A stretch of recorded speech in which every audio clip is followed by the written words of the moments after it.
الحمد لله نحمده ونستعينه ونستغفره ونؤمن به ونتوكل عليه ونعوذ بالله من شرور أنفسنا ومن سيئات أعمالنا من يهده الله فلا مضل له ومن يضلله فلا هادي له ونشهد أن لا إله إلا الله وحده لا شريك له ونشهد أن سيدنا وحبيبنا ونبينا ومولانا محمدا عبده ورسوله اللهم صل على محمد في أول كلامنا اللهم صل على محمد في أوسط كلامنا اللهم صل على محمد في آخر كلامنا اللهم صل على محمد وعلى آله وأصحابه وأزواجه وأهل بيته وذرياته أجمعين أما بعد فأعوذ بالله من الشيطان الرجيم بسم الله الرحمن الرحيم سبحان الذي أسرى بعبده ليلا من المسجد الحرام إلى المسجد الأقصى الذي باركنا حوله لنريه من آياتنا إنه هو السميع البصير أما بعد فقد قال النبي صلى الله عليه وسلم اللهم بارك لنا في رجب وشعبان وبارك لنا في رمضان صدق الله مولانا العظيم وصدق رسوله النبي الكريم نحن على ذلك من الشاهدين لمن الشاكرين والحمد لله رب العالمين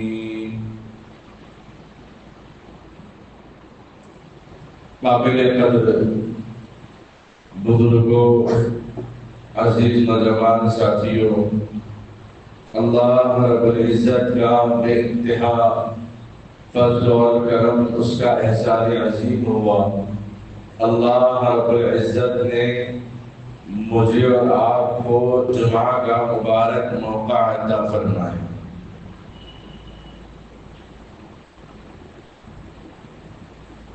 گزشتہ سال ماہ رجب میں ماہ شعبان اور رمضان میں ہم نے دعاؤں کا اہتمام کیا اللهم بارك لنا في رجب وشعبان وبارك لنا رمضان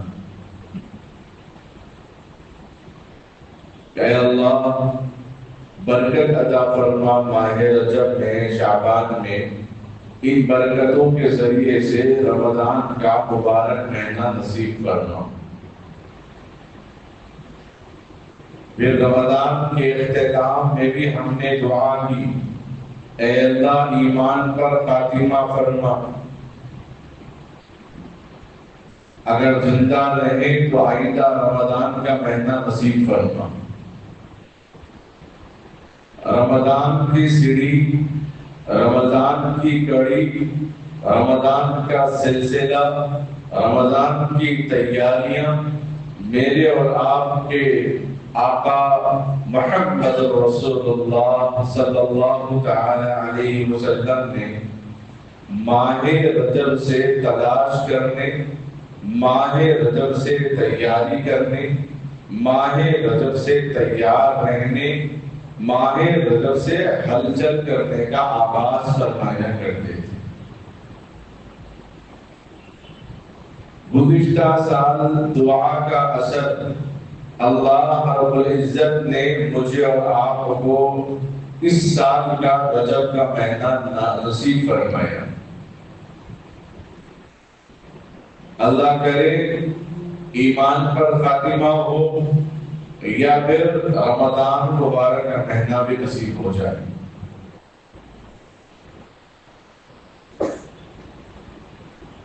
اللہ رب العزت کی انگنت نعمتیں ہم اور آپ استعمال کر رہے ہیں۔ جو چیزیں استعمال کر چکے ہیں وہ اس کی عدد ہمیں نہیں معلوم، اس کا شمار ہم اور آپ نہیں کر سکتے۔ جو ابھی جو نعمتیں چل رہی ہیں حال زمانہ میں، اس کو بھی ہم شمار نہیں کر سکتے۔ آنے والے مرحلوں، آنے والے مراحل، آنے والے دور، آنے والے زمانے میں جو نعمتیں اللہ کی ہم استعمال کریں گے اس کو بھی ہم شمار نہیں کر سکتے۔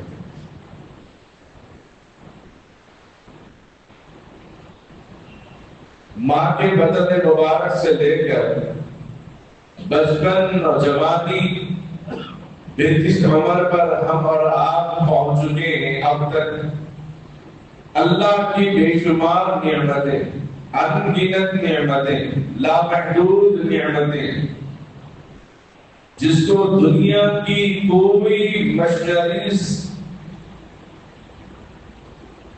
یہ قید کر کے نہیں بتا سکتی، اندازہ بتا سکتے ہیں لیکن ہو بہو نہیں بتا سکتے کہ اب تک ہم کتنی مرتبہ سانس لیے، کتنی مرتبہ آنکھ کھول بند کر دیے، کتنی مرتبہ اپنی دانتوں کو چبانے کا استعمال کیے، کتنے الفاظ زبان سے نکالے، کتنے الفاظ کان سے سنے، کتنی میموری ہماری محفوظ ہے۔ بس اوقات ایسا ہوتا ہے شادی بیاہ دعوتوں کے موقع پر ہم تقریباً لوگوں کو بولتے ہیں کہ شام ہوتی یاد آتا ہے فلاں کو نہیں بولے، پھر صبح کو یاد آئے گا کہ ہمیں فلاں کو بھی بولنا ہے، پھر شام کو آئے گا کہ فلاں کو بولنا ہے، پھر نکاح کے دن یاد آئے گا فلاں تو نہیں بولے، چلو ولیمے میں بول دیں گے، پھر ولیمے کے دن یاد آتا ہے کہ فلاں صاحب کو ہم نہیں بولے، نکاح کے بعد ولیمے کے بعد یاد آتا ہے وہ تو ہمارے قریبی تھے ہم انہیں کو بھول گئے۔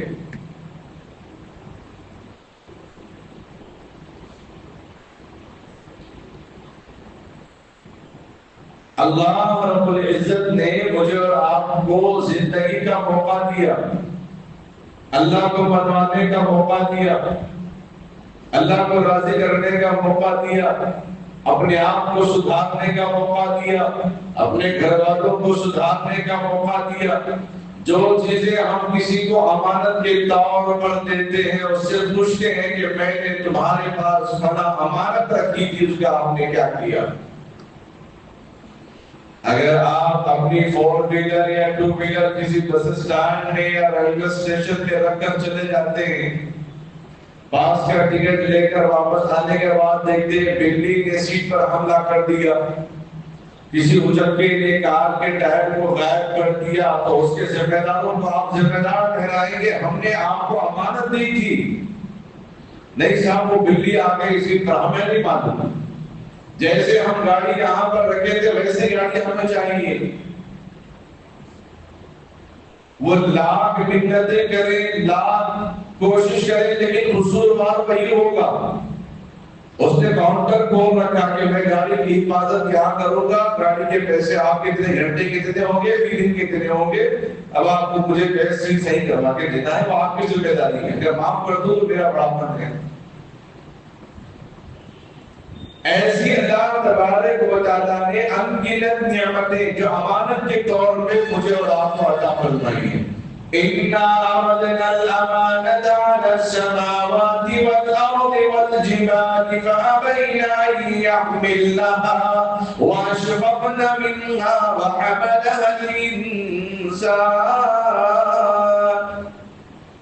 اللہ نے بھی انسان کو امانت دی ہے کلمے کی شکل میں، اللہ نے بھی انسان کو جوانی کی شکل میں امانت دی، مال کی شکل میں امانت دی، عقل کی شکل میں امانت دی، صحت کی شکل میں امانت دی، علم کی شکل میں امانت دی، فہم کی شکل میں امانت دی، فراست کی شکل میں امانت دی، دور اندیشی کی شکل میں امانت دی، حفاظت مسجد اور حفاظت مدرسہ، حفاظت امت سنبھالنے کی طاقت اور سکت اور استطاعت اور پاور اللہ تبارک و تعالیٰ نے دیا ہے۔ نہ پوچھے کہ میں نے تم کو فلاں فلاں امانت دی، تم نے کیا کیا؟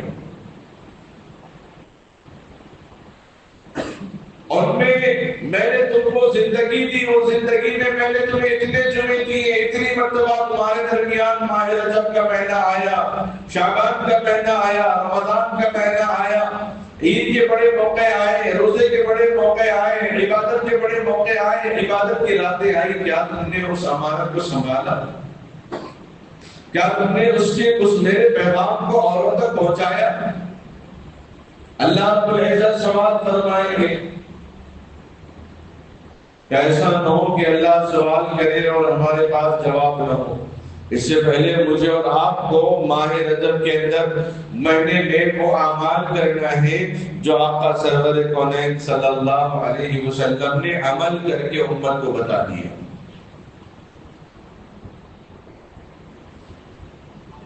ختم نبوت کا ایک پروگرام ہو رہا تھا امت کے اندر، سالانہ بجٹ بھی پیش کیا جا رہا تھا، دیہاتوں کے اندر کیا کام ہوا۔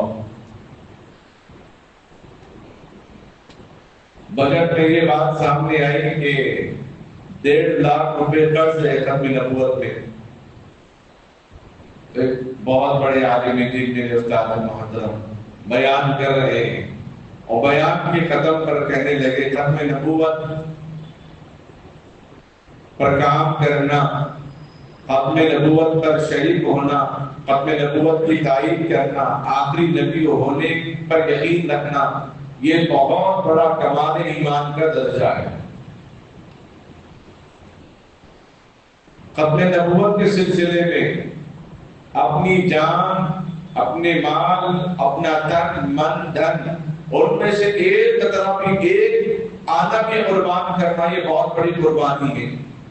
ختم نبوت کے نام پر کوئی ایک دین بھی اگر عبارت قائم کر دے تو اللہ رب العزت کسی عمل کی مغفرت کرے یا نہ کرے سوائے قرض کے، لیکن ختم نبوت کے عمل کو دیکھ کر اللہ اس کو معاف کر دیں گے۔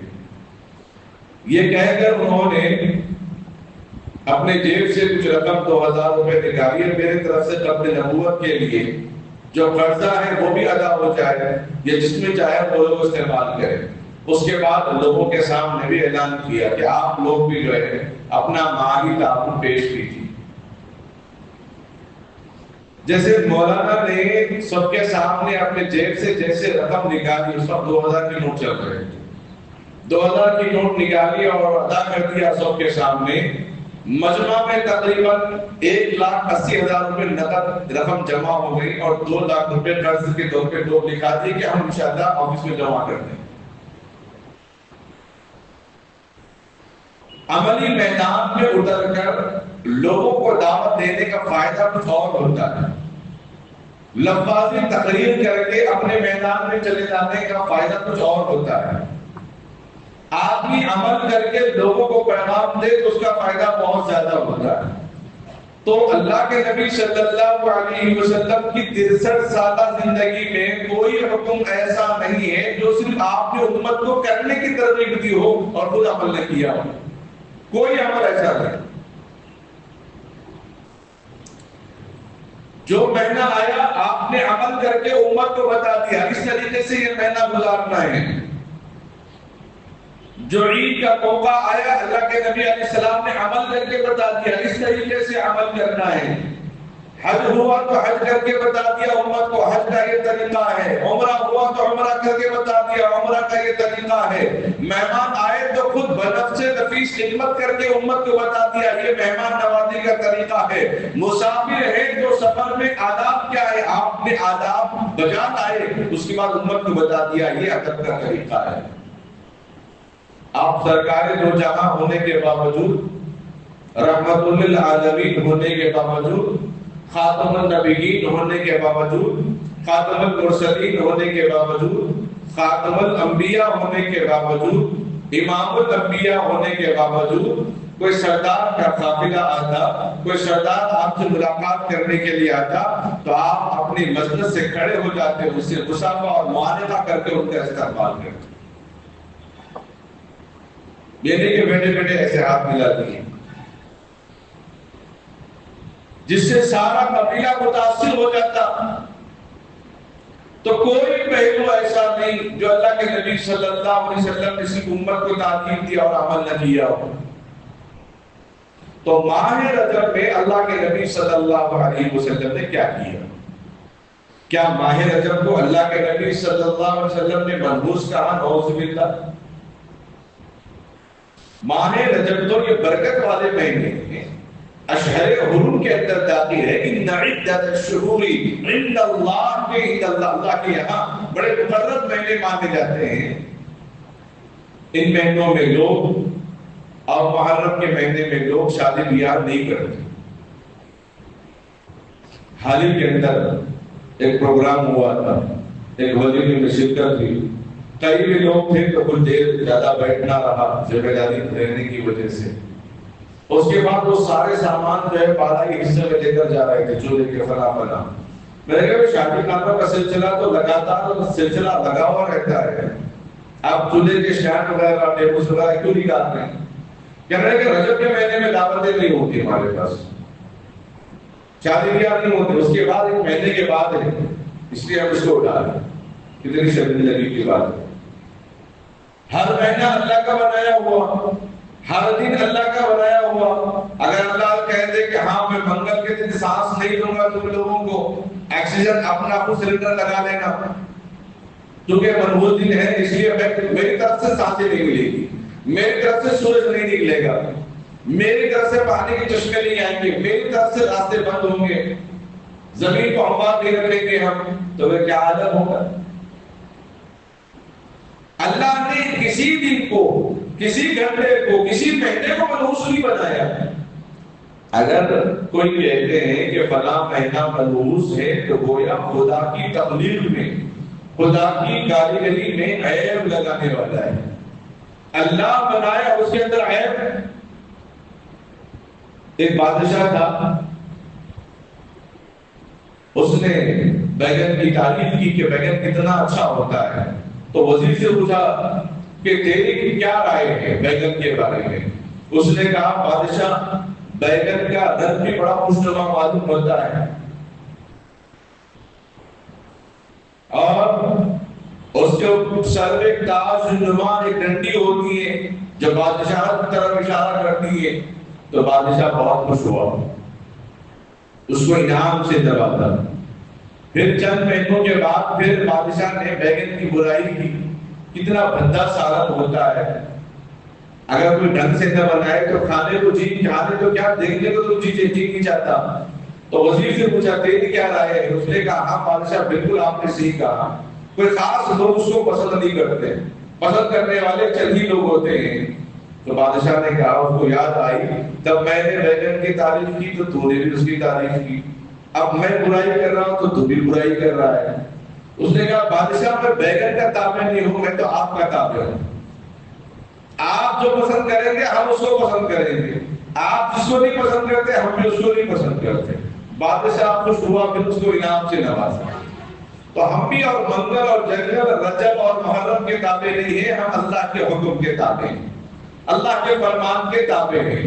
یہ منگل، یہ جنگل، یہ رجب اور یہ محرم بھی اللہ کا بنایا ہوا ہے، اور اللہ کی بنائی ہوئی تخلیق میں ہم عیب نہیں لگا سکتے. اللہ کے بنائے ہوئے دنوں میں ہم عیب نکال نہیں سکتے. اس کی قسمت، اس کی تقدیر اور اس کے مقدر کی بات ہے. جو کچھ ہوتا ہے اس کے مقدر سے فیصلے ہوتے ہیں.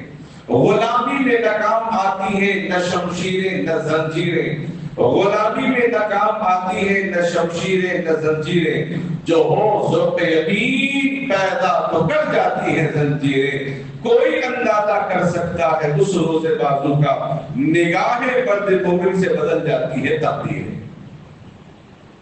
کامل یقین رب الجلال والاکرام پہ ہوتا ہے تو کوئی دن، کوئی رات، کوئی وقت کسی کے لیے مدروس نہیں۔ نہ اللہ نے ایسی چیز کو دنیا کے اندر پیدا نہیں فرمایا جس کے اندر نحوست ٹوٹ کر بھری ہوئی ہو۔ یہ شیطان کا دھوکہ ہے، یہ جہالہ کا دھوکہ ہے، یہ عیسائیوں کا دھوکہ ہے، یہ یہودیوں کے طریقت ہے، یہ یہودیوں کی ایجاد کردہ ہے جو امت مسلمہ کو اپنے صحیح نہج سے ہٹانے کی کوشش میں لگے ہوئے ہیں، جو امت مسلمہ کو اپنے صحیح طریقے ہٹانے کے لیے نقلیں حدیثیں غیر معروف، نقلیں حدیثیں من گڑت اور موضوع حدیثیں انٹرنیٹ پہ ڈال کر لوگوں کو عام کر رہے ہیں۔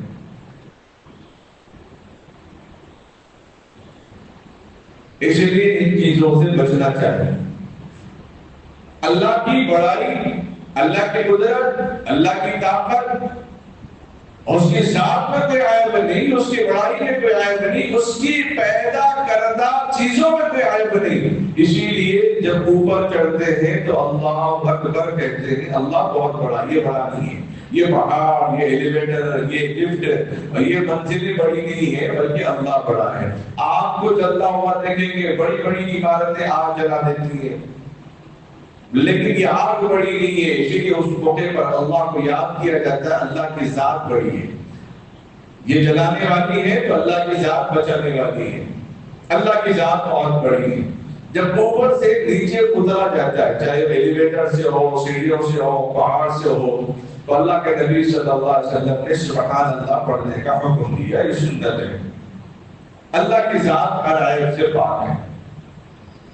جتنی بڑی چیزیں، جتنی چھوٹی چیزیں اللہ نے بنائی ہے اس کے اندر کوئی عیب نہیں۔ جب ہم سبحان اللہ پڑھتے ہیں، اس پر ہمارا یقین ہے، ہمارا عمل ہے، ہمارا عقیدہ ہے، ہمارا توکل ہے، ہمارا بھروسہ ہے، پھر ہمارا گمان، ہمارا خیال، ہمارا تصور ان عورتوں کی طرح کیوں کام کرتا جو کہتے ہیں منگل کو فلاں کام نہیں کرنا، چہارشنبے کو مٹکے نہیں خریدنا، رجب میں نکاح نہیں کرنا، محرم میں نکاح نہیں کرنا، محرم کے مہینے میں گھرگرانی نہیں کرنا۔ ان غلط رویوں، ان غلط باتوں اور غلط رسم و رواج کی طرف ہمارا ذہن کیوں جاتا؟ اگر ہمارا ذہن وہاں جا رہا ہے تو پھر سبحان اللہ پڑھنا کوئی قابل قبول نہیں ہے، قابل عمل نہیں ہے۔ سبحان اللہ کہہ کر ہم نے اللہ سے گواہی لی اور لی اللہ سے، اے اللہ تیرے معاملے میں، تیری ذات میں، تیری بڑائی میں، تیری کبریائی میں، تیری طاقت میں، تیری قوت میں۔ قل اللہم مالک الملک تؤتی الملک من تشاء وتنزع الملک ممن تشاء وتنزع الملك ممن تشاء وتعز من تشاء وتذل من تشاء بيدك الخير إنك على كل شيء قدير۔ ہم اقرار کر رہے ہیں اللہ تو مالکوں کا مالک ہے، بادشاہوں کا بادشاہ ہے۔ عزت ذلت تیرے ہاتھ میں ہے، ماہ رجب محرم میں نہیں ہے۔ عزت ذلت تیرے حکم کے اندر ہے، تیری اطاعت میں ہے، تقدیر میں ہے۔ اللہ کسی کے کہنے، کسی کے روکنے، کسی کے ٹوکنے میں نہیں ہے۔ ہمیں کہہ دی کہ اللہ تو سلطانوں کا سلطان، بادشاہوں کا بادشاہ ہے۔ تنگی اور خوشحالی اللہ تیرے ہاتھ میں ہے، ہر چیز کی طاقت اور قوت اور پاور تیرے ہاتھ میں ہے۔ ہم نے اقرار کر دیا اللہ سے، پھر ہم کیسے یہ کہہ سکتے ہیں، ہمارا عقیدہ یہ کیسے ہو سکتا ہے کہ ماہ رجب منحوس ہے؟ اللہ کے نبی امی جان عائشہ صدیقہ رضی اللہ تعالیٰ عنہا ارشاد فرماتی ہیں، اللہ کے نبی صلی اللہ علیہ وسلم ماہ رجب کا مہینہ آتا تو روزے کثرت سے رکھنے کا اہتمام فرماتے، راتوں میں عبادتوں میں اضافہ فرماتے، رمضان کی تیاری کرنے کا حکم دیتے، دعاؤں کا خاص اہتمام کرتے۔ اللہم بارک لنا فی رجب و شعبان وبلغنا رمضان۔ اے اللہ برکت عطا فرما ماہ رجب اور شعبان میں، اور اس برکت سے رمضان کا مہینہ ہم کو نصیب فرما۔ تو عزت اور ذلت اللہ کے ہاتھ میں ہے. کسی کے کہنے سے 10 لوگ اگر کہہ لیں گے تب بھی ہمارے ایمان میں فرق نہیں آنا چاہیے. دنیا پوری اگر اسی بات کے پیچھے ڈٹے رہے اڑے رہے تب بھی ہمارے ایمان کے اندر ذرہ برابر فرق نہیں آنا چاہیے. اور ہمارا ایمان ہمارا عقیدہ جس طریقے سے ہوگا اللہ ہمارے ساتھ ایسا ایمان ملا کرے گا. کما تدین تدان، جیسا کرو گے ویسا کرو گے.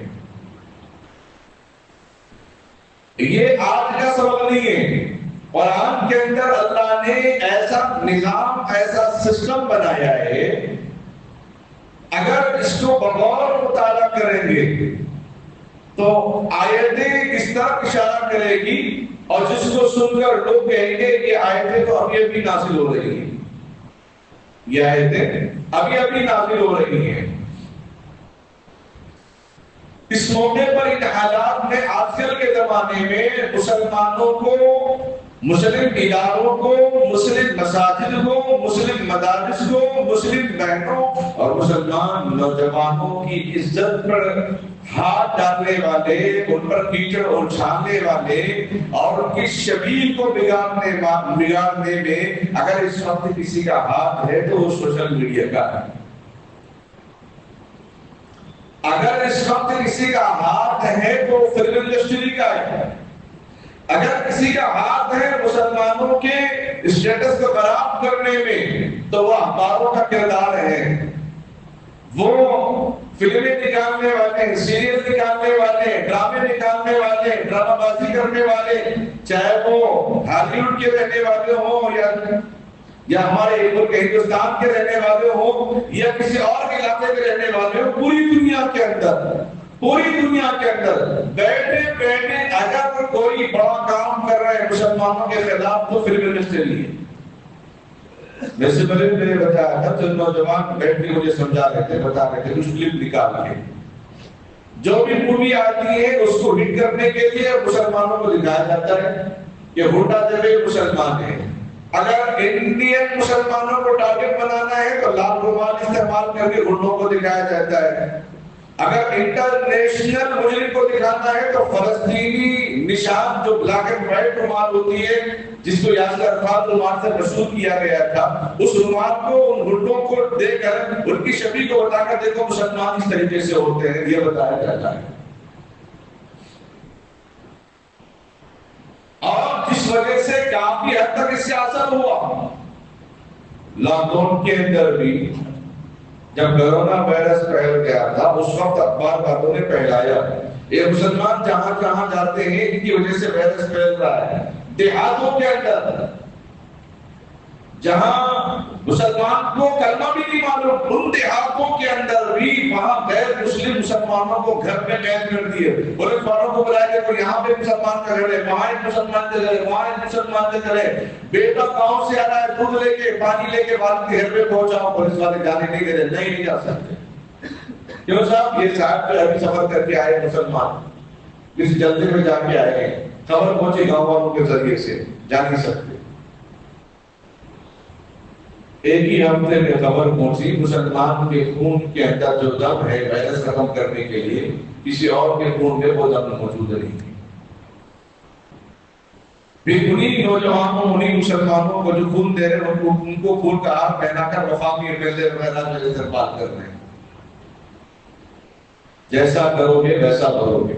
عزت اور تعز من تشاء وتذل من تشاء بيدك الخير، یہی آیت ہے سورہ بقرہ کی. سورہ آل عمران کی یہی آیت ہے جس میں اللہ فرما رہا ہے، تیسرے پارے میں 11ویں رکوع میں اللہ فرما رہا ہے عزت ذلت میں دینے والا. اب کیلیفورنیا کا جو واقعہ پیش آیا جو آپ کی تباہی نے علاقے کو، ضلع کو نہیں بلکہ آدھے ریاست کو تباہ و برباد کر دیا. وہ ان کی آدھی ریاست قریب غزہ کا پورا علاقہ. وَالسَّمَاءِ ذَاتِ الْبُرُوجِ وَالْيَوْمِ الْمَوْعُودِ وَشَاهِدٍ وَمَشْهُودٍ قُتِلَ أَصْحَابُ الْأُخْدُودِ النَّارِ ذَاتِ الْوَقُودِ إِذْ هُمْ عَلَيْهَا قُعُودٌ وَهُمْ يفعلون بالمؤمنين شهود.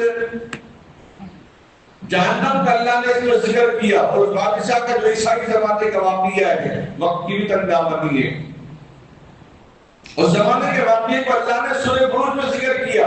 پہلے ستارے سائنس کو ذکر کیا، پھر آگے جو بتانا مجھے وہی مدت میں بیان ہوگا. اور اس زمانے کے جو عیسائی بادشاہ تھا، عیسیٰ علیہ السلام کے زمانے کا جو بادشاہ تھا، اس وقت وہ اپنے کاہن کے ذریعے حکومت چلاتا تھا.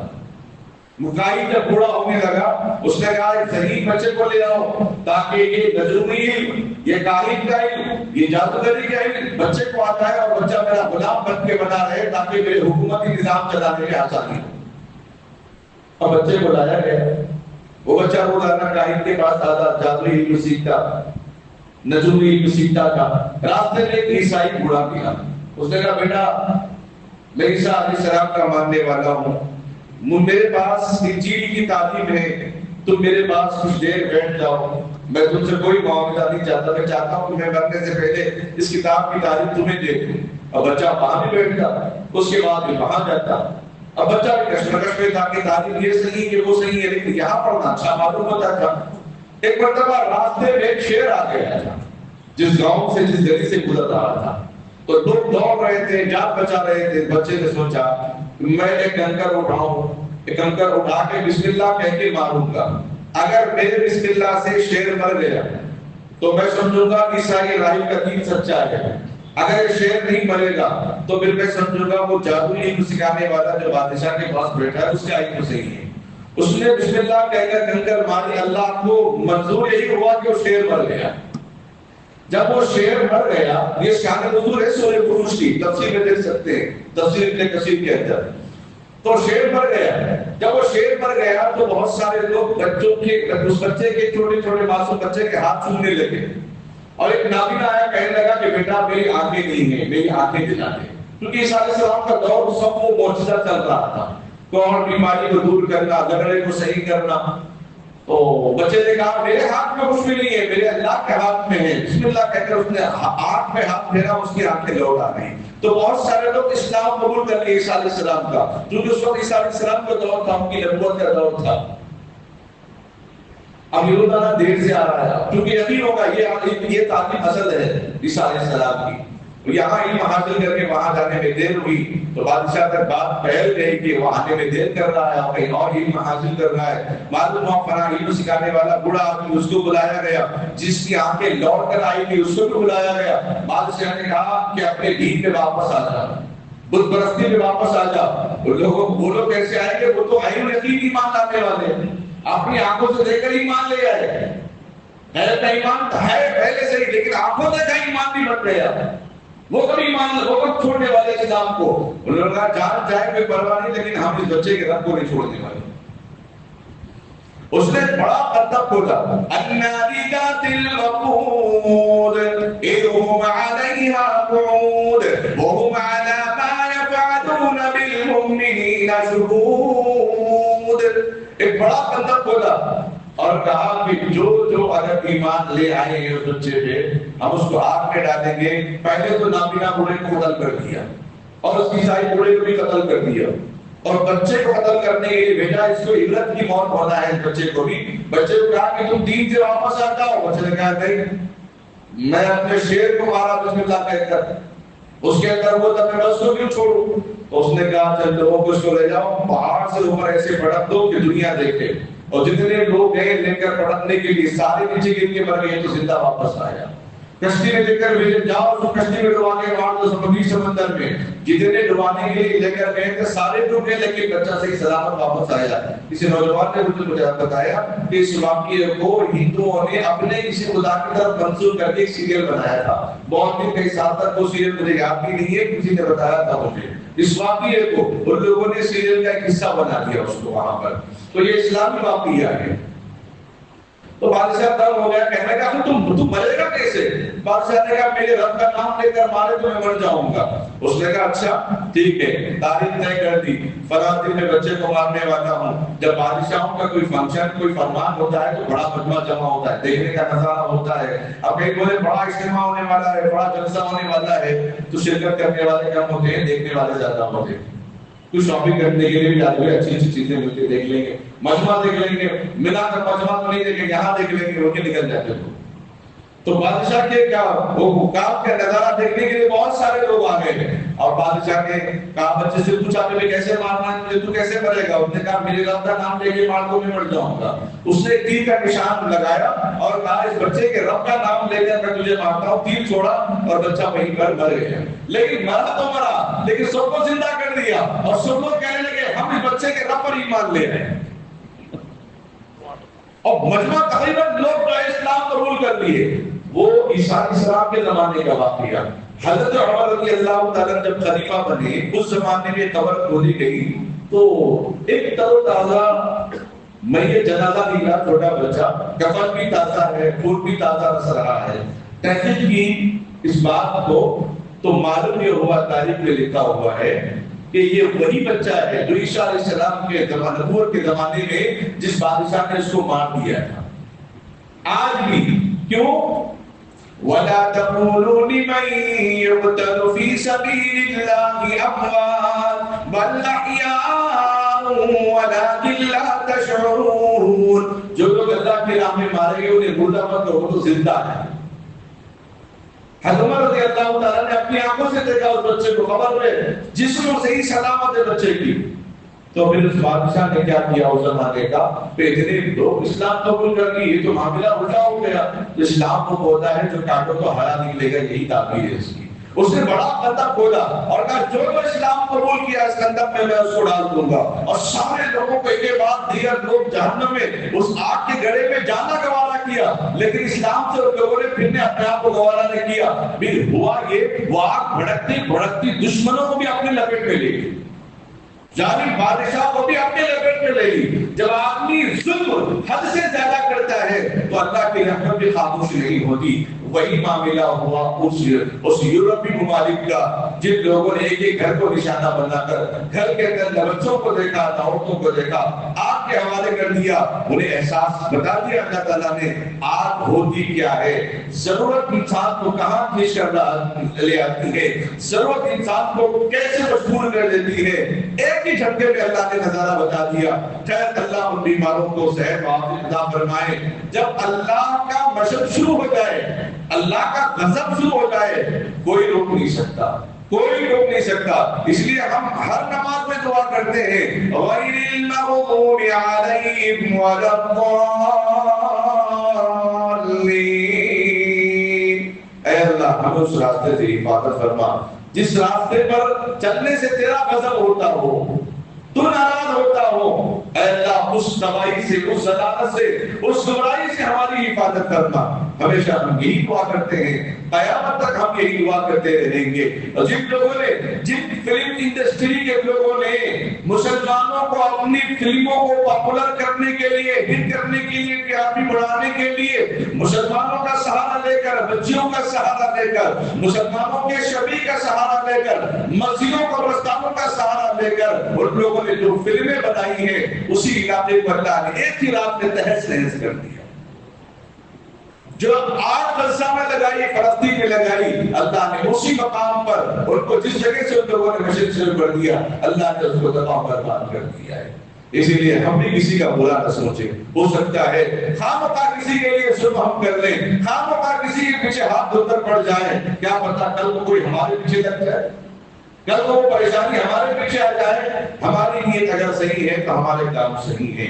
رجب کے مہینے کے اندر یہ پیغام جو اللہ کے نبی صلی اللہ علیہ وسلم نے دیا ہے کہ رمضان کی تیاری، رجب میں برکت اللہ تبارک و تعالیٰ نے رکھی ہے، لہذا جو کام کریں وہ نبی علیہ السلام کے زبان سے نکلے ہوئے الفاظ جو برکت کے الفاظ ہیں وہ ذہن میں رکھیں۔ اگر نبی نے اس مہینے کو برکت کہا ہے، وہ بچہ بسم اللہ کہہ کر شیر کو مار سکتا ہے، بسم اللہ کہہ کر سارے مجمع کو بول اس نے اسلام قبول کرنے پر مجبور کر دیا ہے۔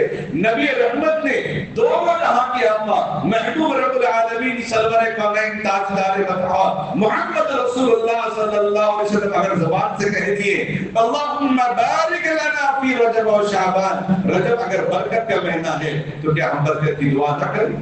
یقیناً ہم برکت کی دعا کریں گے شعبان میں، اور دو رمضان مہینوں کی برکت کی دعا سے ہم یہ دعا کریں گے اے اللہ ہمیں رمضان کا مہینہ نصیب فرما۔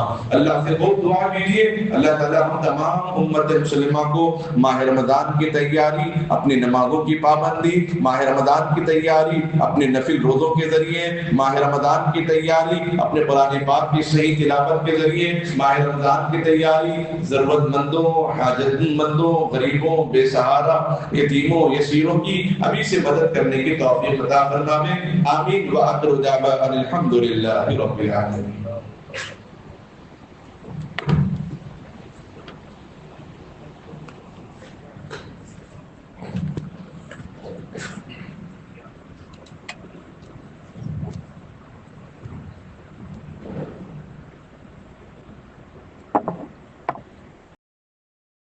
ماہ رجب کی طرف دو باتوں کی طرف آپ حضرات کے سامنے بات رکھیں کہ وقت کی تنظامی تھی، اور اس موقع کے محل سے بھی جو مہینہ اور جو چھٹیاں گزر رہی ہیں اس سلسلے میں دو باتیں آپ حضرات کے سامنے۔ پہلی بات یہ ہے کہ اللہ کے نبی صلی اللہ علیہ وسلم اس مہینے میں روزے کا اہتمام فرماتے ابھی سے، اور عبادت میں اضافہ فرماتے، تلاوت میں بھی اضافہ فرماتے ہیں، اور برکت کی خوب دعا کرتے ہیں، اور ہم کو یہی عمل کرنا ہے۔ جو آپ صلی اللہ علیہ وسلم نے عمل کیا اس سے بہتر، اس سے افضل کوئی عمل نہیں ہو سکتا۔ اور دوسری بات یہ ہے کہ جو آج کل ہمارے نمازوں میں، تلاوت میں، کام میں، دیگر معاملات میں جو وسوسے آ رہے ہیں، ہم ایک چیز کی طرف دھیان نہیں دے رہے ہیں جس کی وجہ سے وسوسے آتے ہیں۔ ضرورت سے فارغ ہونے کے بعد، ٹوائلٹ سے فارغ ہونے کے بعد ہم اٹھنے میں جلدی کرتے ہیں۔ اس اٹھنے میں جلدی کرنے کے بعد جب وضو کرنے کے لیے بیٹھ جاتے ہیں تو ایسا محسوس ہوتا ہے کہ ایک آدھ قطرہ نکل گیا ہے، ہم اس کو لائٹ لیتے ہیں، جس کی وجہ سے وسوسے میں انسان مبتلا ہو جاتا ہے۔ اسی لیے الفق المیسر کتاب ہے، حوالے کے ساتھ اس میں لکھا ہوا ہے اللہ کے نبی صلی اللہ علیہ وسلم جب بیت الخلاء جاتے تو اپنا بایاں ہاتھ، لیفٹ ہینڈ جو ہے، اپنے کمر کے نیچے، ناف کے نیچے بالکل ٹیک لگا کے بیٹھتے اور وزن پورا بائیں پیر پہ ڈالتے، جس سے وقت بھی زیادہ نہیں لگے گا، آسانی کے ساتھ انسان اپنے پیٹ کو خالی کر سکتا ہے، اپنے بول و براز کو آسانی سے فارغ ہو سکتا ہے۔ اور مستحب یہ لکھا اس کے اندر، مکمل ضرورت فارغ ہونے کے بعد تھوڑی سی آواز اس طریقے سے نکالنے سے جو نالی کے رگوں کے اندر اگر کوئی پیشاب نکلنے والا ہے جو قطرے تو فوراً اس وقت نکل جاتے ہیں۔ اگر کسی کو اس کی شکایت ہو تو اینٹ کے ڈھیلے اس کو استعمال کرے، وہ اس کے لیے فائدے مند ہے، اس کے بعد پانی استعمال کرنا چاہیے۔ اس کی طرف زیادہ دھیان دینے کی ضرورت ہے۔ اور دوسری چیز یہ ہے، چونکہ سنکرانتی کا یہ مہینہ ہندوؤں میں آ رہا ہے، ان کو مبارک ہے، لکم دینکم ولی دین، ان کا دین ان کے لیے، ہمارا دین ہمارے لیے۔ اس موقع پر ہمارے بچے پتنگ بازی کے معاملے میں بہت آگے نکل جاتے ہیں، ایک نہیں 20 پتنگ خرید کے لاتے ہیں، ضد کرتے ہیں۔ اس موقع پر ہمیں چاہیے کہ نبی کی سیرت بٹھا کر بچوں کو سمجھائیں، ایک ہفتے کے لیے مسجد میں بات کریں، کسی امام، کسی مؤذن یا کوئی محلے میں کوئی عالم یا دیندار لوگ بیٹھے ہوئے ہیں، دانش مند لوگ، ان کے پاس 1 گھنٹہ بچے کو بھیج کر نصیحت کروائیں ان سے، تاکہ بچے نصیحت سن کر دل پہ اثر لے اور گھر میں آنے کے بعد ضد نہ کریں۔ بچوں کو جب نصیحت کریں گے تو بچے ضد نہیں کرتے، بچوں پہ آپ زور ڈالیں گے، پریشر ڈالیں گے تو بچے ریورس ہو جاتے ہیں۔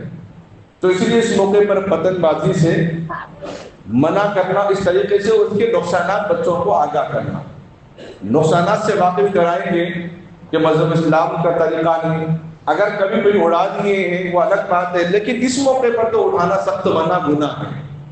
کسی اور کے تہوار پر، کسی اور کے خوشی میں ہماری خوشی میں شامل ہونا گویا ہم نے بھی عید منائی. تو اسی لیے اب پتہ نہیں بڑے بھی اس کے اندر ملوث ہیں، یہ بات کہاں تک ان کو نصیحت کر جائے گی، کیونکہ قیامت کی ایک نشانی ہے. قیامت کی نشانیاں دیکھتے ہوئے بھی ان کے دلوں پر اثر نہیں ہوگا. اللہ کے نبی صلی اللہ علیہ وسلم نے کیا فرمایا؟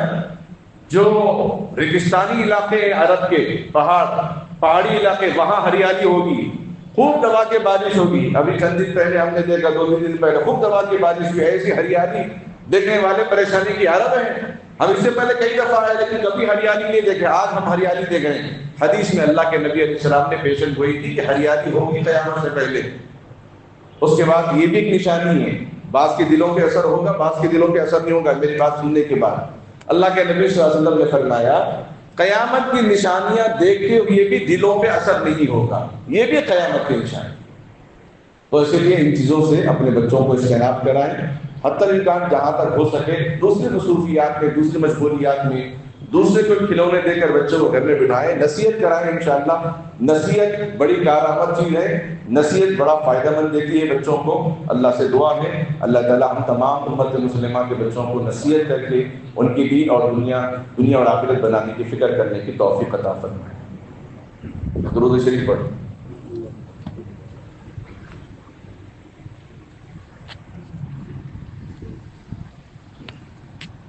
اللهم صل على محمد وعلى آل محمد وبارك وسلم. هو الله الذي لا إله إلا هو الرحمن يا الله، الرحيم يا الله، الملك يا الله، القدوس يا الله، السلام يا الله، المؤمن يا الله، المهيمن يا الله، العزيز يا الله، الجبار يا الله، المتكبر يا الله، الخالق يا الله، البارئ يا الله، يا الله يا الله يا الله. اللهم بارك لنا في رجب وشعبان وبلغنا رمضان. اللهم بارك لنا في رجب وشعبان وبلغنا رمضان. اللهم بارك لنا في رجب وشعبان وبلغنا رمضان. اے اللہ ہم سب کے گناہوں کو معاف فرما، اے اللہ خطاؤں سے درگزر فرما، اے اللہ چاہے دن کے اجالے میں کیوں ہیں، رات کے اندھیرے میں کیوں ہوں، ہر کبیرہ صغیرہ گناہوں کو معاف فرما. اے اللہ عزت کی زندگی عطا فرما، ذلت سے، برائی سے، وسوسوں سے ہم سب کی حفاظت فرما. اے اللہ ہم سب کو ہمیشہ طہارت کے ساتھ رہنے کی توفیق عطا فرما، باقی صفائی کا خاص خیال رکھنے والا بنا. باقی آدھا ایمان پیارے آقا نے فرمایا، اے اللہ اس پر سب عمل کرنے کی توفیق عطا فرما. اے اللہ رجب کے مہینے میں نمازوں کی پابندی، اے اللہ برکت کی اپنے گھر کے لیے، اپنے دکان کے لیے، اپنے محلے، اپنے علاقے، اپنے ملک، اپنے مسلمان بھائیوں اور بہنوں کے گھروں میں، دکانوں میں برکت کی خوب دعا کرنے کی توفیق عطا فرما. اے اللہ روزوں کا خاص اہتمام کی توفیق عطا فرما، تلاوت کی خاص اہتمام کی توفیق عطا فرما. اے اللہ جن کو قرآن پڑھنا نہیں آتا ابھی سے قرآن پڑھنے سیکھنے کی توفیق عطا فرما. اے اللہ بہت سے عمر رسیدہ لوگوں کو فون چلانا نہیں آتا لیکن اے اللہ ضرورت نے ان کو سکھا دیا. اے اللہ قرآن کی تعلیم کو بھی اپنی ضرورت، اپنی آخرت، اپنی فکر کے خاطر سیکھنے کی توفیق عطا فرما. اے اللہ شیطان کے بہانے سے بچنے والا بنا، شیطان کا بہانہ بنا کر اب عمر ہو گئی، اب قرآن سے دور ہونے سے بچا لے. اے اللہ قرآن سے قریب فرما، اے اللہ سجدوں کے قریب فرما، تیری رحمت کے قریب فرما، اپنی رحمت کے آغوش میں لے لے. اے اللہ ہم سب کا ایمان پر خاتمہ فرما، تمام عذاب و رسوائیوں سے حفاظت فرما. خصوصاً ہمارے نوجوان بچوں کو غیروں کی نقل، دشمنان دین کی نقل، اے اللہ یہود و نصارہ کی نقل سے حفاظت فرما، پتنگ بازی سے حفاظت فرما، ایسے کھیل سے حفاظت فرما جس سے جسم کو نقصان پہنچتا ہو، آنکھوں کو نقصان پہنچتا ہو، دل و دماغ کو نقصان پہنچتا ہو. اے اللہ ایسے لا یعنی کھیلوں سے بچا جس سے نمازیں چھوٹ جاتی ہوں، جس سے ماں باپ کی خدمت بھی چھوٹ جاتی ہوں، ماں باپ کے ادب و احترام بھی ہم سے ختم ہو جاتی ہوں، اے اللہ ایسے گیم سے، ایسے فتنوں سے، ایسے کھیلوں سے ہم سب کی حفاظت فرما۔ اے اللہ ہم سب کو ایک اور نیک بنا، سب کو مل کر زندگی گزارنے والا بنا۔ اے اللہ ہم سب کو مسجدوں کو آباد کرنے والا بنا۔ اے اللہ مسجدوں میں جتنے لوگ بیٹھے ہوئے ہیں، اس مسجد میں خصوصاً ہر ایک کے دل میں کوئی نہ کوئی تمنا ہے، آرزو ہے، امید ہے مولا، ان سب کے جائز ضرورتوں تمناؤں کو قبول منظور عطا فرما۔ اے اللہ مؤذن کی اذان میں تاثیر عطا فرما، امامت کی اے اللہ امام کی امامت میں تقوی عطا فرما، خطیب کی خطابت میں درد عطا فرما۔ اے اللہ تمام عذاب و رسوائیوں سے حفاظت فرما، دینی مساجد، مدارس، مکاتب، خانقاہوں کی حفاظت فرما، خصوصاً اے اللہ اس مسجد کی خدمت کرنے والوں کی حفاظت فرما۔ ابھی حال ہی میں چند نوجوانوں نے چند دن پہلے اس مسجد کی صاف صفائی کا اہتمام کیا، اے اللہ ان کے جان، مال، عزت، آبرو اور ایمان کی حفاظت فرما۔ اے اللہ ان کو ترقیات سے مالا مال فرما، علم و عمل میں ترقی عطا فرما، قوت و طاقت میں قوت عطا فرما۔ اے اللہ ان کے ذہن کو اے اللہ تیز فرما۔ اے اللہ جو دعا نبی علیہ السلام نے آپ کی خدمت پر حضرت انس کو، حضرت ابو ہریرہ رضی اللہ تعالیٰ عنہ، حضرت ابو ذر غفاری رضی اللہ تعالیٰ عنہ، حضرت اے اللہ جابر رضی اللہ تعالیٰ عنہ، جن بچوں کے لیے آپ نے دعائیں مانگی ہیں اے اللہ آپ نے قبول فرمائی ہیں۔ اے اللہ ہمارے آج کے یہ معاشرے کے بچے بڑے جذبے کے ساتھ اے اللہ اس مسجد کی جن مسجدوں میں للہ فی اللہ جو لوگ خدمت کرتے ہیں اے اللہ وہ دعائیں عطا فرما جو دعا نبی نے ان بچوں کو عطا فرمائی تھی۔ اے اللہ وہ بچے بڑے آگے چل کر بڑے داعی، متقی، پرہیزگار، بڑے محدث بن گئے ہیں۔ اے اللہ دین کے کام ہم سب کو پیشانی کے بال پکڑ پکڑ کر لے لے، دین کی خدمت کے لیے قبول فرما، دین کی ارشاد کے لیے قبول فرما، دینی مساجد، مدارس، مکاتب، خانقاہوں کی حفاظت فرما، خصوصاً ادارہ مدینہ العلوم کو ترقی عطا فرما۔ اے اللہ اس میں پڑھنے اور پڑھانے والوں کا اجر عظیم عطا فرما۔ اے اللہ ہم سب کے لیے خیر و عافیت عطا فرما۔ اے اللہ خصوصاً غزہ کے مسلمانوں کی حفاظت فرما، فلسطین کے مسلمانوں کی حفاظت فرما۔ اے اللہ نعم البدل عطا فرما، اے اللہ نعم البدل عطا فرما۔ اے اللہ جو کیلیفورنیا کے اندر جو تباہی مچی ہے اے اللہ جہاں تو عذاب سمجھتا ہے، تیرے حکم اور تیرے منشا میں ہم اے اللہ دخل اندازی نہیں کر سکتے، لیکن اے اللہ جہاں مظلوم بندے ہوں ان کی مدد کرنے والا بنا۔ اے اللہ جن لوگوں نے مدد کی، نصرت کی، جس علاقے کے اندر پوری دنیا کے اندر بیماروں کی، ضرورت مندوں کی، پریشان حال لوگوں کی، مردہ جسموں کے ساتھ جن لوگوں نے تدفین میں اے اللہ مدد نصرت کی ہے اے اللہ ان کی مدد نصرت کو قبول فرما۔ اے اللہ مسلم ممالکوں کی حفاظت فرما، دشمن کے حق میں ہدایت ہے تو ہدایت سے مالا مال فرما، دشمن کے حق میں اگر ہدایت نہ ہو تو ان کو نیست نابود فرما، ایسوں کے لیے آگ کو تنگ فرما، ایسوں کے لیے زمین کو تنگ فرما، ایسوں کے لیے آسمان سے قہر برپا فرما۔ اے اللہ ہم سب کو تمام عذاب و رسوائیوں سے حفاظت فرما، جو مانگا اسے بھی قبول فرما۔ اے اللہ جو مانگا جا رہا ہے اسے بھی قبول فرما۔ اے اللہ جو مانگا جائے گا آگے اے اللہ جائز مقاصد میں سب کو کامیابی عطا فرما، نکاح کے مراحل کو آسان فرما۔ اے اللہ نوجوان لڑکے لڑکیاں نکاح کے انتظار میں بیٹھے ہیں ان کے نکاح کو آسان فرما۔ اے اللہ بیوہ ہوں، طلاق شدہ ہوں، اسرن و نکاح کو آسان فرما۔ اے اللہ جن لوگوں نے دعاؤں کے لیے کہا ہو یا لکھا ہو یا ان کا ہم پر ہو ان سب کو اپنے جائز مقاصد میں کامیابی عطا فرما۔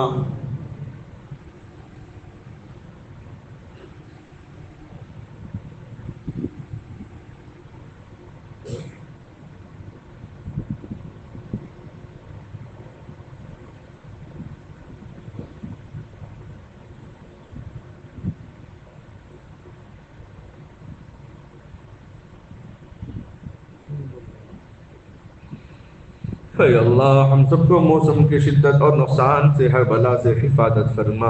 اے اللہ اس چھوٹی موٹی دعا کو اپنے فضل و کرم سے نبی اکرم صلی اللہ تعالی علیہ وسلم کے صدقے تو فعل قبول منظور فرما۔